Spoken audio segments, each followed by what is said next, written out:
My face. You stole my face. There might not be a future. I'm Well, we're Barry. Dude, this is catastrophic. This was my first film. Oh my god, this is awesome. That's no bullshit. Like, I'm telling you the absolute truth. Holy shit. Broski, I got you. And the chemistry was just real. It was so much fun. And then I left the house in the pouring rain and I sprinted. I'm the fucking Flash right now. Ladies and gentlemen, welcome back to DaneMellowsTalks podcast. This is Talking Point, and today we've got an extremely exciting guest. We've got Ed Wade, straight from the Flash movie. He plays Ezra's double. When I watched it, I saw it as young Barry was his character, obviously with Ezra's face still, and then the original Flash was Ezra's character. But it's such an incredible interview. We talk about how we got into this, his emotions going into it, and watching the film in post, knowing that it's his body and his work, but not his face. It's Ezra's face going over it. We talk about what he's got coming up in the future, his favourite suits, his favourite cameos in the film, the cameos that he wished would have been in there, his experiences with Michael Keaton, with Ezra Miller himself, all just being a part of The Flash as his first film. It's an incredible interview. Had an amazing chat with Ed. He's a really great guy. So I hope you enjoy it. If this is your first time watching the podcast, then make sure that you rate us 5 stars on Spotify, or like, comment, and subscribe on the YouTube channel, because it helps the channel out more than you could know. I wanted to get started with, obviously, your major role in The Flash that has just been released in cinemas. How did you find out that you'd be playing Ezra's double in The Flash? Well, as through any sort of casting opportunity, you get an audition that comes through, and you either say yes or no to the project and you go. But my first inclination of what this project was and my role in it was an audition that came through that said to be someone's acting double in a movie. And the movie was undisclosed, that we didn't know what film it was. And so what happened is we had to send off a tape of us doing the opening scene as Barry Allen when he's in the sandwich shop. I can talk about the movie now, can I? Yeah, of course. And basically, did that, but the names were slightly changed. So I still had no idea that I was talking to Alfred on the phone, or that they were looking at Superman or Bruce Wayne or anything like that. And so that was that. And I sent it off. And over the weekend, I heard back on Monday morning and I got cut. Oh, what? I got cut. I didn't get past the first round for this job. And that's no bullshit. Like, I'm telling you the absolute truth. I got cut first round. Oh, wow. And then basically 3 weeks went by.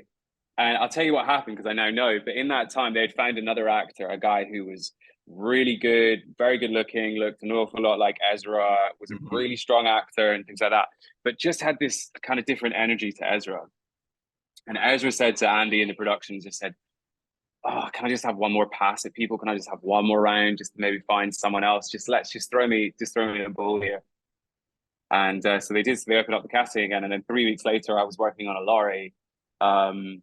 I got a call from my agent saying, "Being in London on Monday, they need you for this audition again." I was like, okay. So I hopped in my car, drove down, had a COVID test at Warner Brothers, and that alone was the best audition I've ever been to in my life, because I got to finally go backstage into this world that we were all kind of subtly obsessed with in a way. I got to see the green screen. I got to see aircraft hangars the size of Boeing 747s. It was ginormous in scale, and then I saw the names, the Justice League was filmed here, and 007s and stuff on the sound stages. I was like, oh my God. So that was amazing.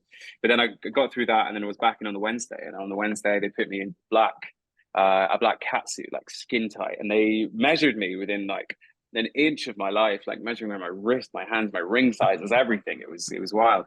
But whilst I was standing there in my black catsuit, I got chatting to this really tall guy who was from Argentina. We just kind of started chatting, and I play rugby, and Argentina is a great rugby nation as well. And so we were just talking about stuff and family and sports, and just kind of just chewing the fat, really. And then I went back to my room and I was like, I wonder who that guy was. And then one of the guys came in and said, oh, so you met Andy, you met the director? And I was like, I did. So I Googled The Flash and I Googled the director, and I was like, oh my God, that was Andy Muschietti. And I was like, the director of it. And I was like, oh, holy shit. And I think it kind of worked in my favor. You've And just been there chatting about rugby and everything. It's a good job you made yeah, and I a was, good impression. yeah, I'm so glad I spoke to him about that rather than anything else that maybe I had to be a total like Yeah. weirdo or anything. I was quite glad that that was my vein that I chose. Imagine if you went And up then to him like, God, I hated that It movie. You know, it was terrible. yeah, can you imagine? I'm like, Jesus, why did they cast him in that? Yeah. Jesus Christ. Oh, did you see the second one? Oh my God. Yeah. Yeah, just rubbing salt in it, imagine. But no, he was very sweet. And yeah, and so we got on, and then I got recalled on the Friday for the chemistry read, and that was to do the scene in the bedroom where the two Barrys have their first proper conversation for the first time about like a boat that can fly or a plane that can go underwater. Yeah, that scene, and then you're getting the powers, yeah, and stuff like that, which was so much fun. And then what happened is I got recalled in on the Friday, and I had a meeting with the director, who with Andy, who told me about the movie, told me the synopsis and stuff, and we both wearing COVID masks at the time, and I said, dude, I'm gonna have to stop you.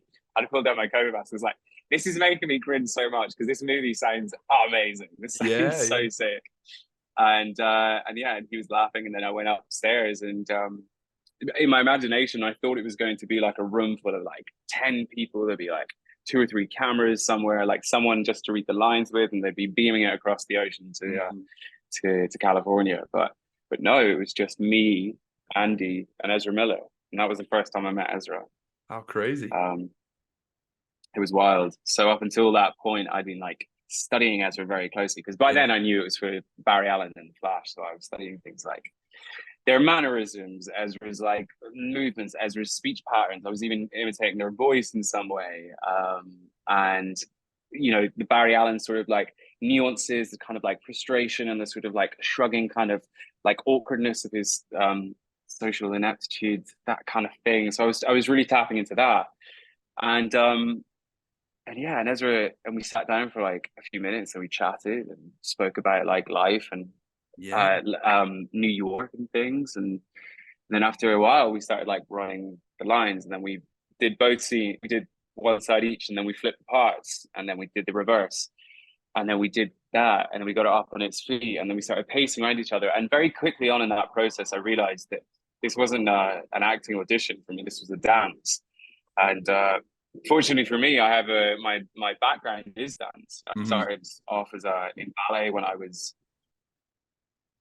like 8 or 9, I think, and then just kept dancing all through my learning. I went to the Dance School of Scotland. I went to Scottish Ballet. I went to college in London on a scholarship, and yeah, acting was always there. Like acting was the thing that was like drawing me in, and the dance was sort of moving to the back of my mind. So when I went into the audition, I was like, and I was working with Ezra, I was like, oh, this is just a dance. I just need to mimic what they are doing, copy their mannerisms, so when we reverse it, they can see what they looked like. So it's repeating choreography.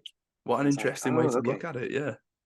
It was quite fascinating. And the luxury was that I'd learned the lines really well. So I wasn't even thinking about the lines. I was just remembering the nuances and the moments and the gestures and stuff from the research I'd done, and then also what I learned from Ezra there in the room. And we just laughed, bro. Like, it was funny. Like, there was a moment where, which is in the movie actually, because it made me howl. This buckled me over with laughter. Is Barry's meant to say like, I need you to promise me that meeting me isn't gonna like break your brain in the universe and stuff. And the other one, then the young Barry's like, just sits there dumbly, and then the original's like, oh shit, I've screwed everything, or something like that. Yeah. And I remember in the scene, I was playing the original, and I went, I need you to promise me that meeting me isn't gonna break your brain in like the universe and stuff. And Ezra just out of nowhere goes, broski, I got you. And just did that. It just came out of nowhere, and I just folded in half. And Ezra's like sits back on their heels like this, roaring laughter. Andy's like on his iPhone filming us, just like giggling. And the chemistry was just real. Like it was so much fun. And then there was moments where like Ezra would breathe in and I breathed in at the same time. It was just a dance. It was just everything. It was mirroring, very simple mirroring. And yeah. And then after a while, like I was in there for like 40 minutes or so, and I drove back home to Scotland in like a blur, and then I got home in Scotland, and then it was a Saturday, and Friday, and then the Saturday came and went, and then it got to Sunday midday, and my agent rang me at midday on Sunday. By the way, any actor who's listening to this, if your agent calls you on a Sunday, pick up the phone. Do not hesitate. There is no reason why they would be calling you on their off day if it wasn't for something very important. Yeah. So I was straight away like, hello. And he was like, they need you in London for a scanning for like a CGI test tomorrow. And I was like, I'm in the car. And I got jumped to my car and drove all the way back down again. And I stayed in a hotel. And then the next day I went into scanning and they picked me up in a golf buggy on the Warner Brothers lot. And I got driven down to this place, this like backlot space where they had these cameras like all around us, and I saw the early concepts of like the superhero suits, like the new Flash suit and the new Bat Flash suit as well. And I was like just drinking it all in, and then I stood in this thing in just my underwear, and they just took a 3D image of me. You know, like they put me into like a computer image, and then they sent it off to America to make sure that my proportions matched because of whatever. And then I had to wait 2 whole days until I heard. And I remember it was like a rainy day on a Wednesday in March, right at the beginning of March, and I was just so overthinking everything. You know, like when you go to like a job interview and it goes well. Yeah. And it's like, oh God, you know, and then you're like by your phone and you're just checking, you're like, why haven't I heard you? Oh man. And then the stress of being like, or if you went on like a really good date or something and you're like, oh, why doesn't she message me or something like that, you know? Starting to convince yourself, did it actually go that well, or am I just making and it up? then you start playing it in your mind like, you know, if I don't get it, it'll be fine. You know, that kind of thing as well. And you're just like, you're trying to do everything to suppress the excitement of possibly getting it, you know, and then I'm trying to like fall asleep and it's pouring rain outside. And then I have an agent. I have 2 agents actually at the time. One of them always tells me I get the job and one of them tells me I don't, you know, so there's one for each sort of like moment. Good news, bad and the news. one who tells me, the bringer of bad news calls me and I'm like, oh, for God's sake, I can hear his voice and I'm like, hi. And he's like, yeah, I've heard. And I'm like, oh, okay. And then, yeah. He says, you got it. Yes. And I remember this moment, it was be like, yeah, one second, put my phone down, just stood up and screamed, like I just screamed through the room. And then we chatted a bit more, and then I was like, all right, gotta go. And I stuck my headphones in, grabbed my phone, and I left the house in the pouring rain, and I sprinted. I flew around Hyde Park, like the fastest I've done. I had my arms out like this, like a kid, like an airplane, just screaming and howling at the rain and the wind, just cloud. I can't even describe a number. It was the biggest rush. Like as any actor who knows, is that if you whenever you book a job, that's the most exciting high you'll experience on the job.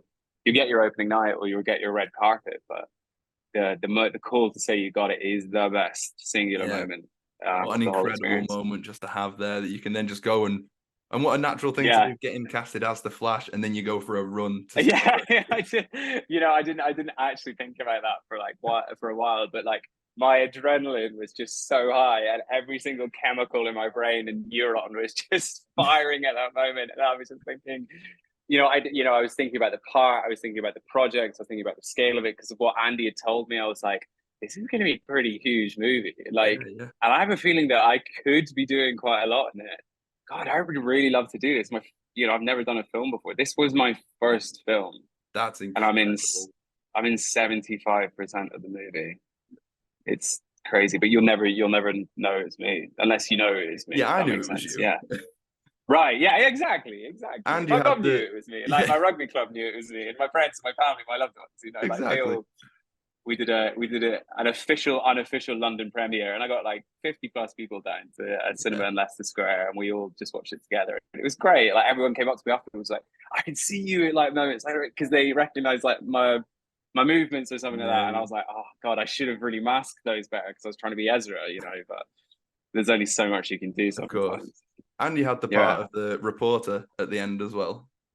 Yeah, that was really nice because it's basically I remember when filming started, it was like day 2 or something of filming, and I was like, God, I'm really not in this. And I called my mum being like, Mum, I'm not actually going to be in this film. And she was like, you knew that all along? And I was like, oh yeah. And then there was moments where, some days on set where I was like, oh God, I'm really not going to be in this. But, everything was surpassed by the feeling of just being there, of like the amount I was learning, the people I was working with, the actors I was having access to, and the producers, and like this entire world that I think we all, like I said, secretly want to belong to. And, having a glimpse, being in the glimpse of that, but not only having a glimpse of that, actually dressing up as the actual superhero in the suit, actually doing actual stunts for the first time, like being physical. Like, as I said, my background's dance. Like, there's not many acting roles that require something so physical, but there were scenes when I had to lift Ezra like 20 times or something, and then they had to lift me that's equal amount of times, or we'd have to like jump off of like heights and stuff like over and over again. Or there's this one tiny little scene in the movie where they're at the foot of the Sputnik, they're escaping the guards because they're being shot at, and they step up into this elevator that Batman like takes out his tape measure and then sticks it explosive to, and off they fly. But this one take, my God, we did it like 30 times, like 35 times, and I was carrying this amazing little actress. So for the sort of emancipated scene, Sasha had a double for that. And there's this girl called Ishita who was light as a feather, I swear to God, but like stepping up on the same leg like 35 times into this thing. It was such hell, bro. Like, I was sweating because under all my costumes, I had to wear a vest and then this thing called a witness camera. So the witness camera is if you've ever seen the pictures on Twitter, is there's this sort of like scorpion rig type thing that's bright green. Right. And it's got a 360-degree camera on it. So it was like this harness that was sculpted to my back. It was rigid, hard plastic. So I had no spinal movement. Well, I couldn't really move my back for the best part of 7 months when I was in it. Oh, wow. And then so I had like a vest, I had this, and then it was the winter scene. So we had like a t-shirt, and then we had a jumper, and then we had a thick woolen coat and gloves and scarves. And this was July, and we were just June, July, we were just sweating bullets. And this one day we just had to do this one scene over and over again, and it was just such a killer. And Ezra had just had their COVID vaccination, their second one, and they had some sort of like side effects, repercussions. They were like, dude, I'm not well. And I was like, well, no one is well today. No one is well. But it was like, there was like random days like that, or there was moments like that where that still live in my memory is like hard days, but days I love, man. Like, genuinely, like, we would start it, like, we get picked up, it's fixed, and then Ezra and I would both be in makeup at the same time, hair and makeup, for days, weeks, months. Like, we just spend every morning together, and just getting our hair done, getting our faces done, just working our sides, just running ideas, playing off each other in the tent, getting each other warmed up for like a day of work, but also just being two buddies that kind of like wanted to hang in a way, but also do the work justice. It was just an amazing combination of all these things. And then we get to set and we'd be doing the scenes, and there was some days where I remember Michael Keaton's last day, there was a conversation that had to happen between like the four of us, as in like me, Ezra, Keaton, and Andy. And I was just partial to all those conversations, like these private, like really internal things with like the workings of like the number one on the movie and the number two on the movie and the director, and then this freaking kid from a field in Scotland just be like, just looking around and be like, imposter syndrome. Yeah. You know what I mean?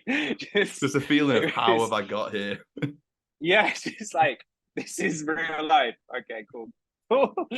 Just playing it cool, but the whole time you're just like, this isn't real. This isn't real. You've got to act the part like you're supposed to be there, which obviously you've worked your way to be there, you belong there, but you've got to feel like when you're looking around, it must be so surreal.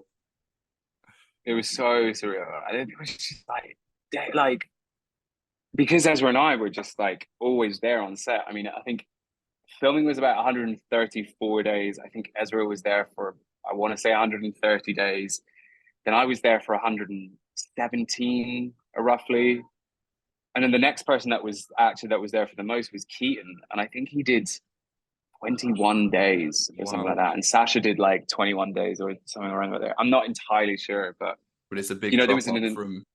Yeah. So it was amazing. And, I had a huge part in that movie. And there's even scenes in it that Ezra and I and Sean Rogers, we all wrote together, and Becky Drysdale, sorry, as well. We sat in the trailer one day and we wrote this scene, the monkey Shendo, where the original Barry gets angry about the monkey, toy. Because this kid is being like just using the monkey as a dartboard, whereas in original Barry's reality, the toy carries so much symbolism in that. It's like this is mum, mum that we lost, and he's just using it as a dartboard, so he just loses his shit.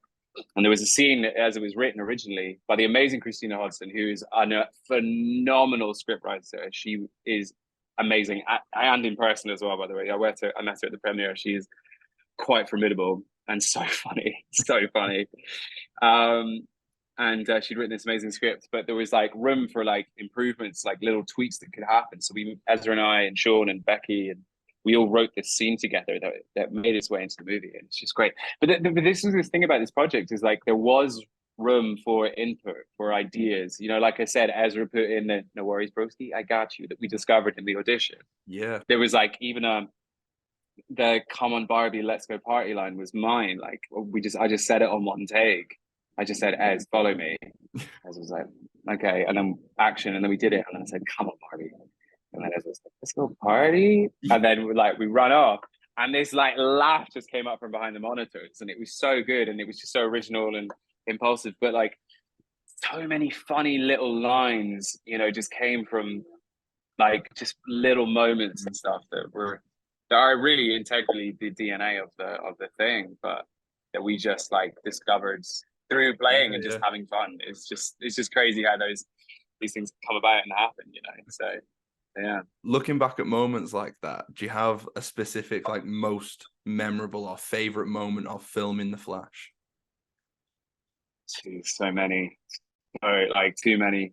I wrote a diary. I'm very glad and impressed with myself that I did, because I wrote a diary, a journal for every day that I was on set, and sometimes even the course of it, I would just reflect back on days and just be like, oh my god, yeah, like subtle things, like really cool subtle things. Like there's a special effects guy on the movie called Rich, and I was just chatting to him one day, and he told me that he made the little trees in Goldeneye, and I was like, I saw that movie. I remember those little trees with the plane crashes in them, and I was like, oh, that's really cool that I know you from that. And then whilst we were there, our DOP, the head, Henry Branham, had also done The Suicide Squad, and I went to go and see that movie because I was always going to see that movie. And then I was there, and I was like, wait, that's the guy on our set who filmed that. And then I just was like, yo, I saw The Suicide Squad over the weekend. He's like, oh, how is it? I haven't seen it yet. Is it good? And I was like, yeah, dude, it's amazing. It's so good. So that was really cool. And then there was like days with Keaton. There was one cool day with Keaton where we were coming off set, and it was during the time of COVID, and he had a COVID shield. And he was walking ahead of Ezra and I, and turned around and he said, when I carry the shield with me, it reminds me of Batman '89. Tim Burton and I are discussing this thing, and he goes on to tell us a story that when they were discussing it, they wanted to figure out how the shield should come up on the Batmobile, and they were like, "Oh, would Batman have a button?" And they're like, "No, you wouldn't have a button. Would it be voice activated?" And he was like, "Shield." And he turns to us and he goes, "So every time I carry this shield, I just think shield," and then walks off. And Esther and I just like turn to each other. It's just like, that's Batman. All right, Michael Keaton. Okay. We're just like, okay, cool, Keaton. Just dropping to like these two massive fans of like Keaton and the Batman universe, who are like upholding his legacy as Batman in this movie that we are both feeling imposter syndrome about doing it. Me more than anyone. Yeah. But and we were just turning to each other. We were just like, fucking Keaton, man. Like. It's just so wild. What was it like seeing Keaton back in his original classic bat suit? Pretty dank, pretty awesome. Yeah, it's wild. It's the first time we saw him in. I think the first time we saw him in the full regalia, like the full thing, is the moment he steps out onto the platform, and he looks kind of down the barrel of the lens and says, "I'm Batman." But as he's walking out, Ezra and Sean and I were stood in the Batcave in the positions that we were meant to, being the eye line for him to say that line to. And we were just there like watching Michael Keaton come out and tell us he's Batman. And we were just like you can't really describe it. It's I don't know. It's like seeing a whale in the wild, or like, no, something rarer than that. It's like seeing a dragon or a unicorn fly by, and you're like, no one will ever see this in real life. Like, no one. There's only 100 people. We can share it on a camera. We can all share that with millions of people across the planet, of course, if you want to see it. But like a few of us that saw it in real life, and that was just incredible. And there's like scenes where he was kind of like, he was in the kind of cowl, he was kind of like for some of the action stuff, he was in like a motion capture suit. But Keaton was slightly apprehensive about getting back into the suit again, because in the original in Tim Burton, I think it was around about like 90 pounds or like 80 pounds of weight, and obviously that like neck restriction thing, you know, like couldn't look up without like throwing his whole thoracic spine like out, like trying to look up, you know. That was you know, I think he was very apprehensive. But this new design that Alexandra Berner designed, she's amazing, by the way. She made all the costumes, designed them. And, you know, this thing was super lightweight. Like there was actually room for some neck movement and some head movement, and it was super lightweight. And the cloak was just beautiful. The cloak, oh my God, that fabric really made that sound, that whoosh. And you could hear it when he turned and stuff. And it was like, that sounds like a superhero cape. And he just walked around in it, you know, and we were just like, shit, like that's Batman. And the novelty kind of never really left. Like every time we were like, Keaton, you know, that's freaking Keaton. So yeah, and so there was lots of like great moments like that. There's cool moments where I'm just trying to think, like trying on the superhero suit for the first time was just the most amazing experience. Yeah, because we'd done it in the Batcave, and Ezra had worn the candy red original Barry one first, and had come out in it, but without the cowl. You know, the moment when he sort of has his powers again, and it was me, Sasha, and Ezra, and I was in the Bat Flash, and Ezra was in the red one, but without the cowl, and we were sort of like, oh, it was so cool, just like moments just to check each other out. We were just like we were like unafraidably just like, give me a 360, like just turn around for me right now, like let's just drink this in. Yeah. And we looked, you know, it's impossible not to put those suits on and not look and feel epic. It's just so powerful. And so we saw all that, and then I got to wear it first on set with the full cowl, like with the cowl, like we hadn't seen that yet. And I remember getting dressed into it. Dude, I got dressed into it for the first time, and they were putting it on slowly. It took like 3 or 4 people to put it on, you know. We're getting it on, and it's like it zips here and like subtle hooks here, and they're bouncing me in it like a baby grow to try and get it up me, you know.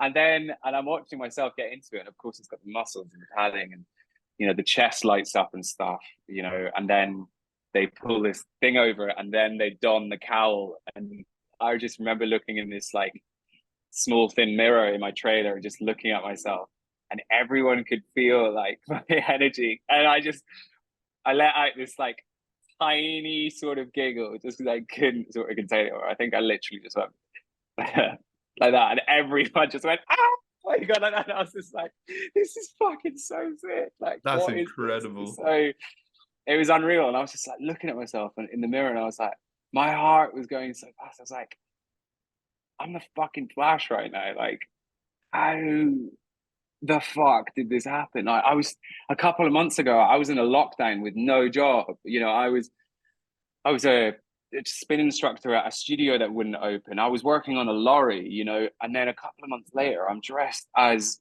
a piece of DC iconography in what is one of the biggest movies of the year, with this script, this cast, this crew for Warner Brothers, and I'm dressed like this. I just, wow, incredible. Dude, I have to level with you like fully.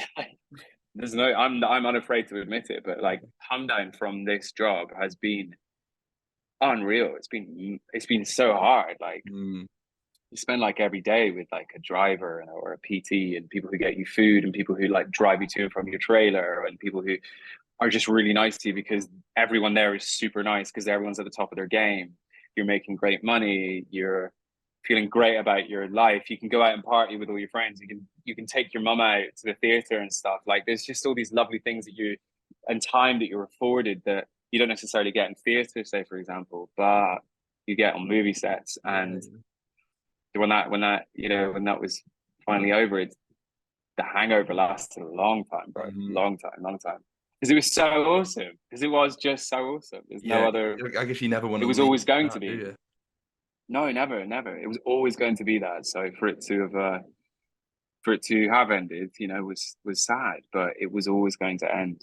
Hmm. Took me a long time. Took me a long time to recover. I don't think I ever actually fully did, if I'm Yeah, totally yeah. honest.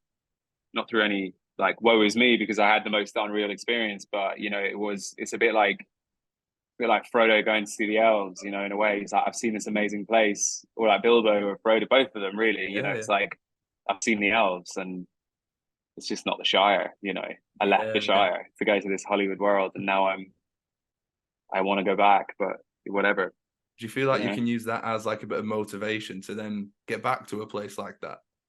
Of course, for Yeah. for real, bro. Like, yeah, it's really reharnessed my passion to do this job.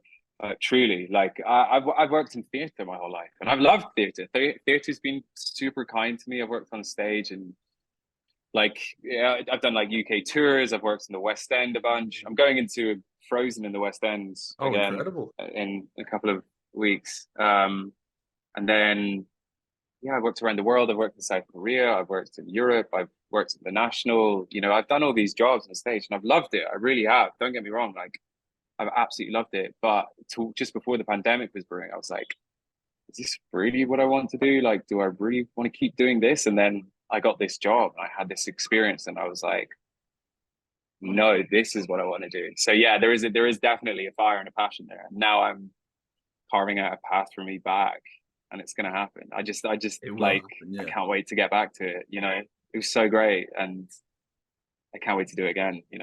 So throughout all the suits that were in the Flash, you had the Bat suit, the Barry suit, the Batman Barry suit, the Supergirl suit. Which one was your top? What was your favorite? For comfort, none of them. Yeah. Truly and honestly. Yeah, those things are like super uncomfortable. A friend of mine said to me that she would love to see any superhero actually try and fight crime in those suits Mhm. because they are so impossible to move in, man. They just are. But what's the illusion that they create is that Yeah. these people fill out these suits so perfectly, but they are so uncomfortable in Well, reality. even what you were just Peeing in saying them is a before, that nightmare. 4 people, it took 4 people to get you in the Bat Yeah, Flash suit. yeah. It's just it was so difficult. I think because I guess I preferred young Barry's energy, I'd say probably the Bat Flash suit because that was that was always the fun one. It was always like, trying stuff the first time, like even in the language of the way they move in that suit and stuff, because it's like, it's a bit kind of like dopey high teenager. Whereas, the original is like balletic. He's very much, the original Barry is very much the refined character, the refined comic book character that we see and know, the way they move, the Yeah. way he moves, the way he carves with his fingers, like he's found the aerodynamics and stuff like that. Whereas young one sort of runs with fists, and is kind of a bit more clunky and bashy with it, like can't really skid to a stop gracefully, whereas the other one kind of can and stuff. So yeah, so I guess playing that loose free energy was always fun.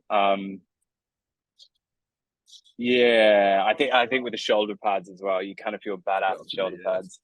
Yeah, felt like a linebacker, NFL player or something. I don't know, but yeah, legit like a knight. It's so cool. I think that one was Um, definitely my favorite when watching it and seeing them all there, just to see the crossover of a Batman suit and a Flash suit put together. See how you can morph it into something that Barry can wear. yeah, it was it was a really really cool little subtle take on it, and that montage of us like building the suit, Mhm. which is a lot of me as well, like Ezra and um Torrin and Ian as well, who were the body doubles. Right. Because Ezra we had well Ezra sorry Ezra had a lot of us on the team. There was me, the acting double. There was two body doubles. There was two stuntmen, and then there were two stand-ins as well. And then when it came to like the dark flash stuff, there was 3, you know. So there was a team of like 8, sometimes even 9 people that were playing Ezra at different points. You know, it was all of us around Ezra trying to just recreate this this illusion that there was just multiple Ezras. Because obviously filming is so tight, so the hand montage stuff is like some of me, some of Ian, some of Torrin, some of Ezra. And I think they really made it funny as well. You know, the sort of sewing off of the ears and stuff. I got such a good laugh. Andy's so great like that is because he finds little nuances and like funny things. Like there's a scene that was cut that we did in filming, and it was so funny, and I felt so sad that we didn't see it.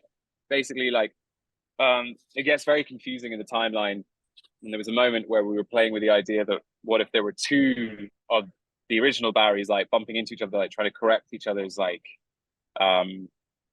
behaviors and just informing each other and talking to each other. And it says, now go back. And it was just so confusing anyway. But there was this one great scene where one of the originals had to push the other one himself basically off the side of a tank and like land. And Andy, like Ezra was laid, splattered on the thing like that. And I had this bird's eye view of Ezra just like splattered like that. And Andy came over and Andy was like, Ezra, would you mind if I like touch you? And Ezra was like, yeah, of course, Maestro, on you go. And he just basically drags him and puts him into this like C shape. And it was so funny. And this like view that the camera had down of like Ezra just like splattered in like this L shape. It's just so new, so refinedly Andy. And that's his great ability with like comedy and humor, but also with everything else that he does in his work. He finds moments that could be quite serious and quite intense, and you know, he just finds the humor. It just brings that color out, that tone out, which is just so amazing, so cool and the mark of like a really great director, I think. So all the amazing cameos that we had in The Flash, do you have one that you wish actually made it in there but might have got cut or just wasn't an idea anyway, just like a dream cameo that wasn't already included in the movie? I mean, it would have been great to have seen Bale's universe, I think, Christopher Nolan's characters, and maybe just like a subtle nod to Heath Ledger. I think that would have been really fucking cool, honoring the greatest, like arguably one of the greatest performances in cinema history. To be a part and like connected to that franchise, like in your movie, would just be whoa. Mm-hmm. That would have been really bloody cool for maybe everyone.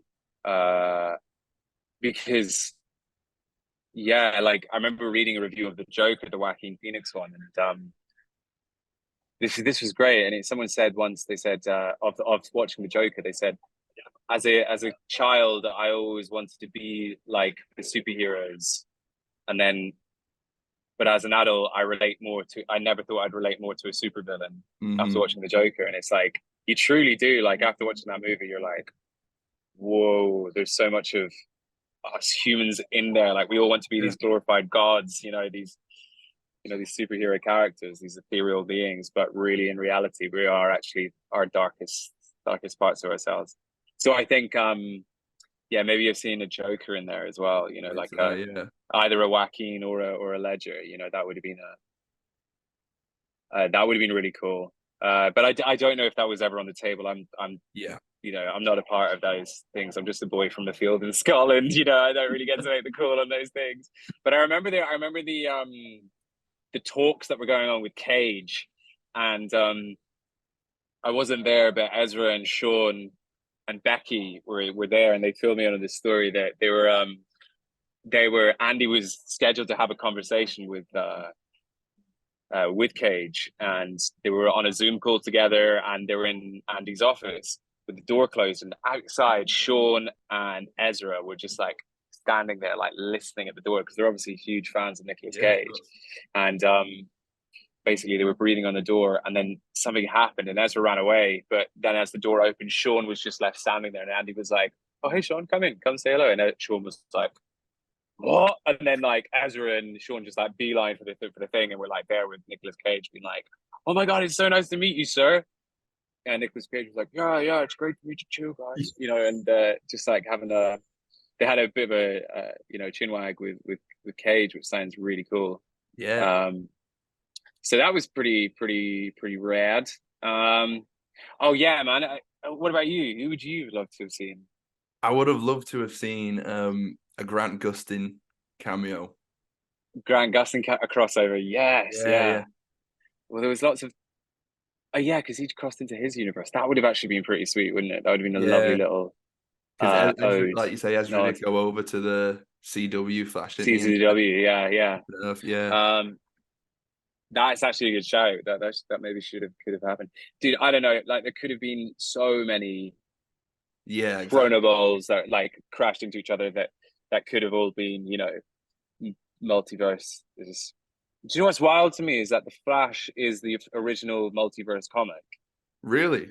Yeah, the Flash, the concept of like multiverse and timelines and Flashpoint, happened before the Spider-Verse stuff. Like, yeah, way before all they the wrote it before. And I remember having a conversation with like Walt Hamada, the head of DC, and Galen, and at the time the Tom Holland, Tobey Maguire, Andrew Garfield movie. It was just about to come out or something like that, and they'd done this whole like crossover of like past characters in different universes. That's what they were all doing, and we'd find out about it, and Walt was sitting there like, God, you just can't compete with Marvel. Like, not because they're better, like not because they're, they have better shit. It's just they're bigger, they're faster. They can make these movies like happen even through a pandemic or through rewrites and stuff. And like, had the Flash, which as it was originally scheduled, maybe come out before the Marvel Spider-Man movie, things. I think this movie would have been received wildly differently. We've already seen it. You can't reconjure the same trick. That's the audiences that want that. But the Flash is the original, multiverse character. That idea that he runs back in time and can change time and splinter timelines and stuff like that. That's the love Flash. that Flashpoint story. It's amazing. Oh, it's so great, isn't it? Yeah. To think that you go back and then has to go back again, and it's like such a fun concept. The commitments of committing to sacrifice for like the greater good of the world. So tough. Such a poignant little moment. So I know you've mentioned a few times about having to do COVID tests and people getting COVID jabs throughout it. So obviously the filming process for this was a few years ago during the pandemic, and then with all the delays, obviously. What was your stance on like just wanting the film to come out, and you're just there anticipating it and everything? Well, we got to take a moment to give a great shout out to possibly one of the most like, what's the word? Like not hated jobs, but like the jobs that get no, people are just like, who are you for having to be a COVID marshal? But like big shout out to them, like everyone that was like a COVID marshal at the time, because that's such a tough job to go and basically tell everyone to just put masks on and stuff. Oh, yeah, bless them. Do you know what I mean? Anyway, so they actually did a really good job of keeping the production alive. We were actually fine for all the filming. Like we had no shutdowns. We kept rolling. We kept going. There were scares and flares as there were with every single work environment around the world, but kept working through, and to keep it on schedule, was a miracle for a movie of that scale and size. Like it was 7 months of filming, but I think we only went over by like 1 week, which is kind of normal, if not almost a little bit unheard of. Usually, sometimes movies run over like months and months, but this one we were just the 1 week over, and that was it. And it was like done. It was amazing. So real kudos to like Michael Lerman who ran that as well. But yeah, in terms of the delay for the movie to come out, I was really gunning for it to come out in November last year. But waiting for it's been absolutely fine. It's just been so sweet to like actually, be around for its existence. The red carpet was an extraordinary event. I loved that, flying to LA and doing all that. Like it was going to happen at some point, time does carry on, but waiting for it, oh my God, the anticipation was so high. I bet. Yeah. I was really wanting to see the end product, so soon. And remember messaging like Andy and Michael Disco and Galen from, you know, the producing side of the world, just being like, I'm so excited for the commercial. Like, I'm so excited for the trailer to drop, you know, for me to be like, oh God, I can see bits of the movie and I can see I was there and I remember that day and I remember this moment and blah, blah, blah, and that take and all these kinds of things. And no part of it for me, you know, was really about, oh God, I'm going to be so sad not to see myself in the movie. And no part of me was like, oh no, I'm not there. Like, I didn't actually feel like that. I was just gunning for this film. I was genuinely just like, I want to see the thing we made. Like, I want to see it all.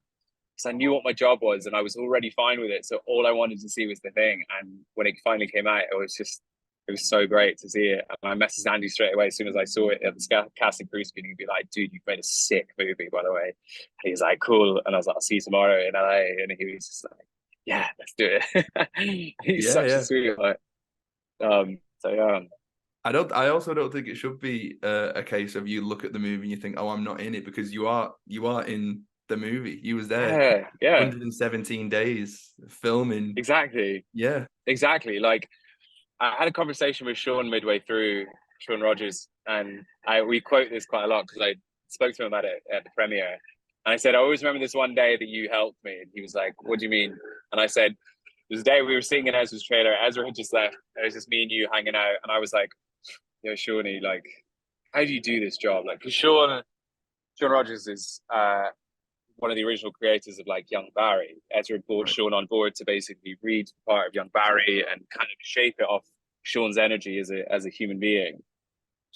And you know, we worked very closely with Sean, and he ended up being our study and our playmate, and he helped us write scenes and stuff. We were just sat in the trailer one day, and I was like, "Yo, Sean, like, how do you do this? Like, you know, it's not us in this movie. At the end of the day, it's Ezra. You know, like, is it like, what's your thinking about it?" And he was like, and he gave me some like really cold, beautiful advice, and he said, "Yo, dude, look at what you're doing." And he says, just think how many people would pay to do what you're doing. You are on a movie set for 7 months. You're getting to work with the best of the best. You're having exposure to actors, producers, learning. And on top of that, you are being paid to be here. Just think about that. And I was and to be the Flash. And to be the Flash, like, yeah, as well, like to dress up and like to do all the stuff that a leading man, woman, person would want to do. You know, I got to do that. And instantly in that moment, I was like, yeah, I am that lucky human being that got that experience. And Sean was dead on. Sean was so right. And I told him about that at the premiere, and we sort of hugged it out because he was just so clear on it. And he had no qualms about his you know, reason for being there either. He was like, I'm here to help be a part of this amazing thing. And it, you know, and it was for us all, you know. Surely as well, going into acting roles in the future, you've proven that you can do the leading man role, even though it ended up not being your face. It's still your work. So you've proven that you can perform at a high level in that position. In that fear and in that pressure, you know.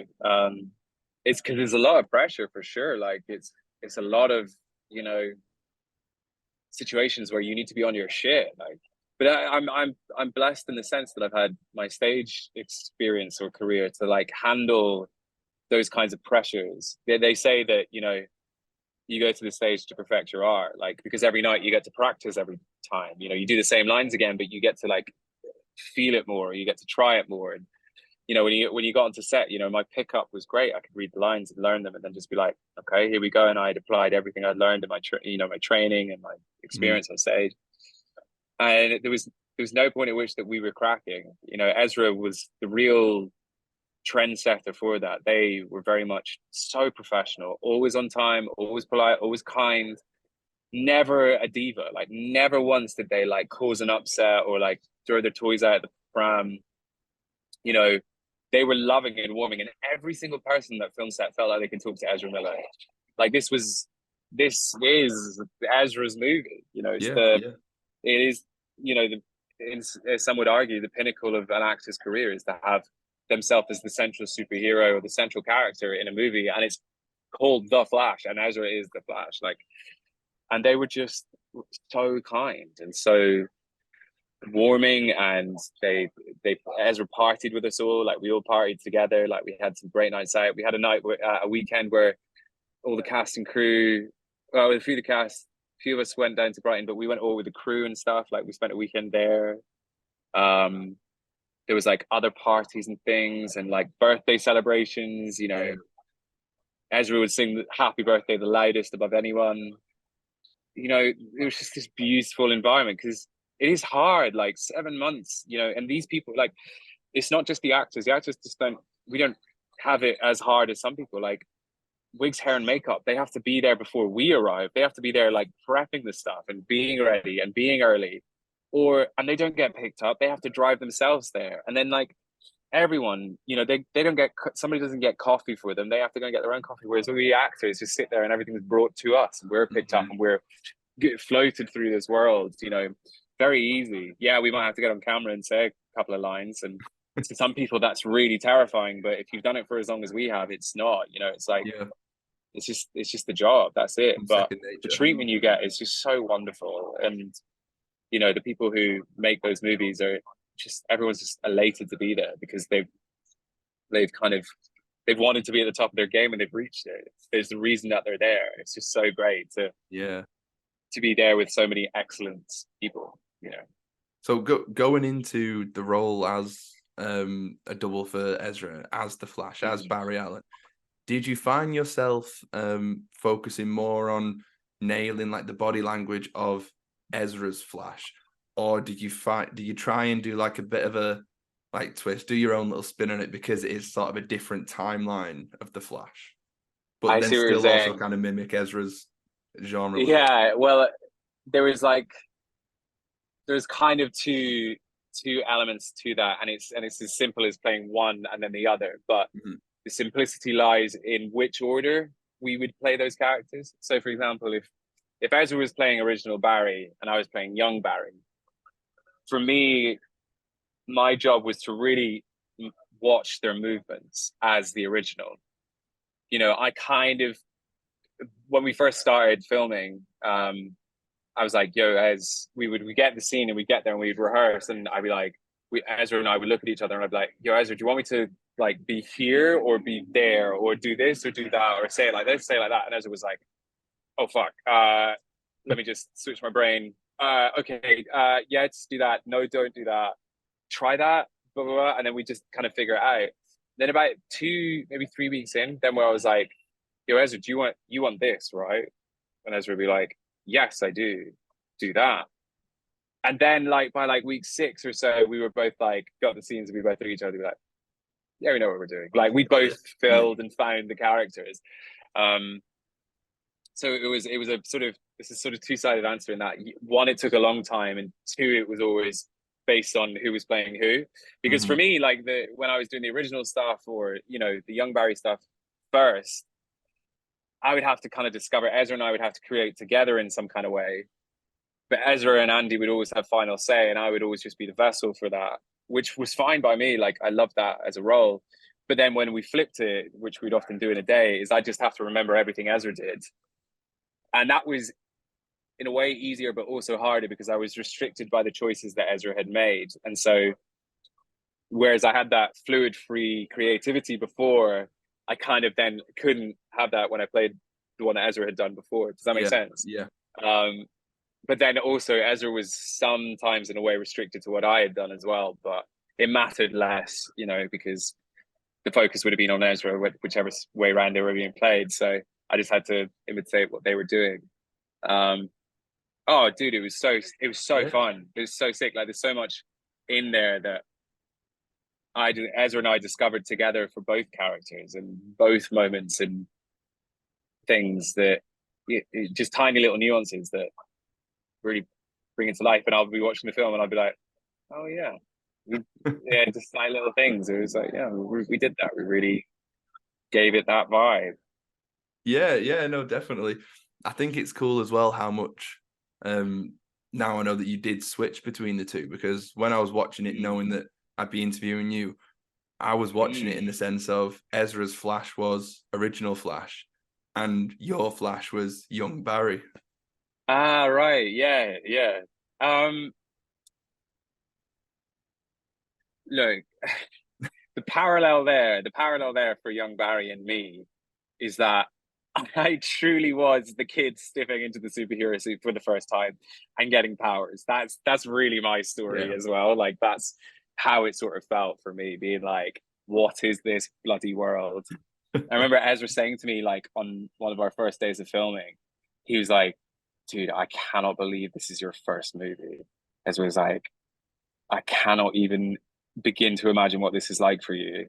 And I was like, it's just wild. And as it was like, you truly are like a young Barry in the moment. And I felt like that for all of filming, just being like, this is so fun. But I was never, I think my professional side, my sort of thinking head was like, right, remember your manners, be well behaved, like don't piss anyone off.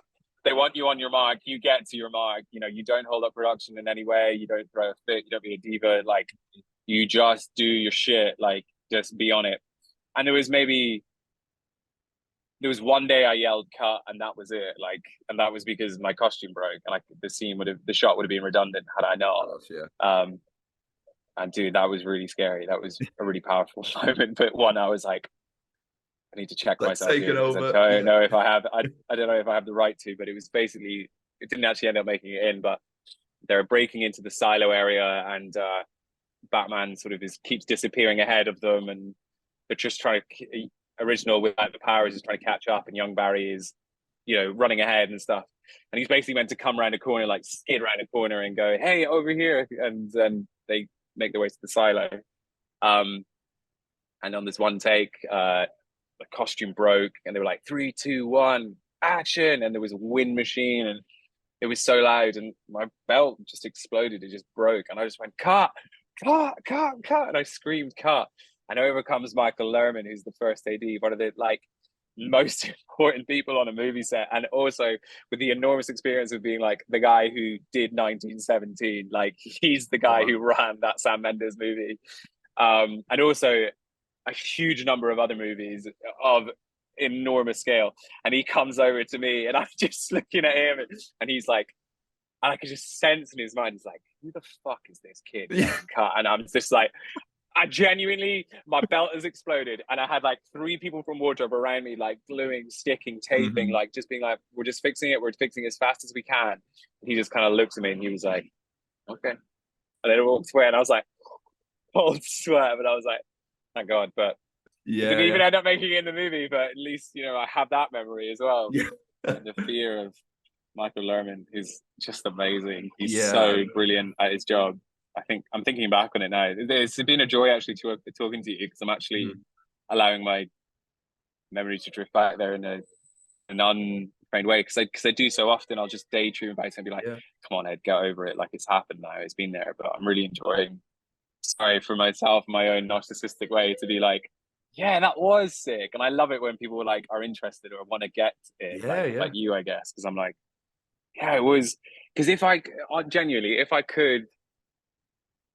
Like Oculus VR, the whole thing for anyone else. Do you know what the wild thing is I did, because I had this 360-degree camera above my head recording my entire experience, like the whole time. Like I would just love for that to be a VR experience for everyone to be like, this is what it's like to work in a film set, because what it did is it captured everything around me, everything that I saw, so that it was able to be played back to Ezra on screens all around them. So it shot everything coming out, and then it played everything back in for Ezra with all these cameras, so they could impose Ezra's head onto my body. Yeah. That makes sense. So Ezra actually got to see everything that I did, and there's no reason why that like everyone else shouldn't have that experience of seeing what it's like on a film set. And like, bearing in mind, I might be looking at Ezra, but there's a guy over there holding a boom, or there's a bunch of people moving around in the background, or you've got like people chatting over there, or like, you got Michael Lerman tucked behind a sofa that you can see but isn't in the shot. There's just so much going on. Like, there's so much going on that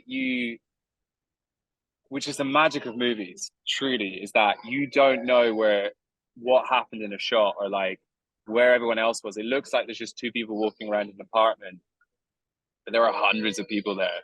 Mm-hmm. So yeah, and that was all captured on this camera. So when Ezra was watching it, it was like just watching themselves first and foremost, but then also like all the other people, which just must have been wow. But I wish I could share that with everyone. Truly. Yeah, definitely. But even then, I don't think it'd capture the actual moment that you was in there with it, surely.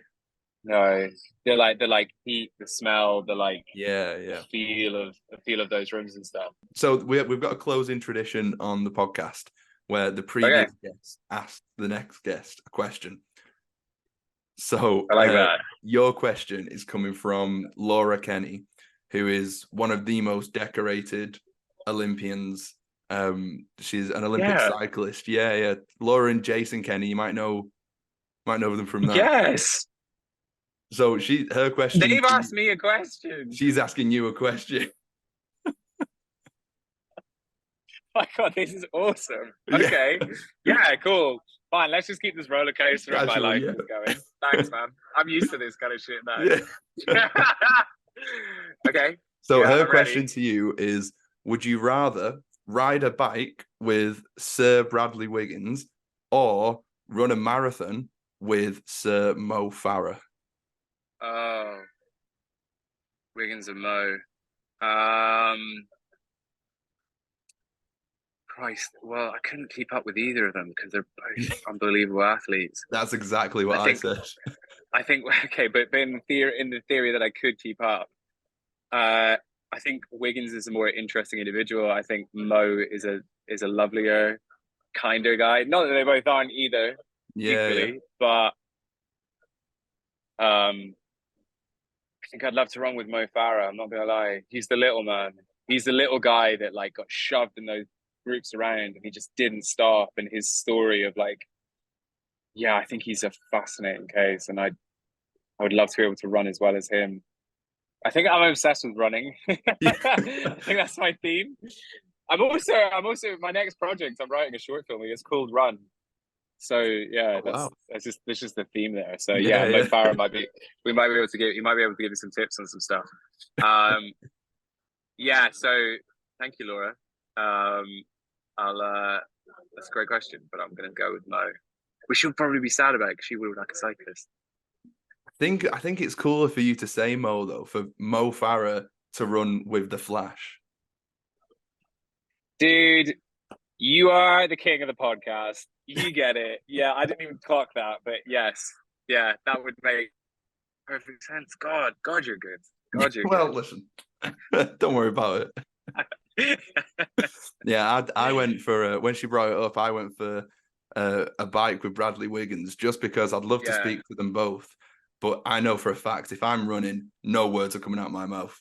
So I was if I'm cycling, at least I can talk a little bit. Yeah, well, in this ulterior universe where I can run as fast as Mo Farah and keep up with him, I can also talk and chat. Yeah, surely. Yeah. Breathing isn't a problem. Yeah, don't worry about that. So what's your question for the next guest without knowing who it is? My three questions would be, who do you look up to? That's question number one. Question number two is, who do you look forward to? And question three, who do you want to be like? Really interesting. I like it. Yeah. Matthew McConaughey, he's a G.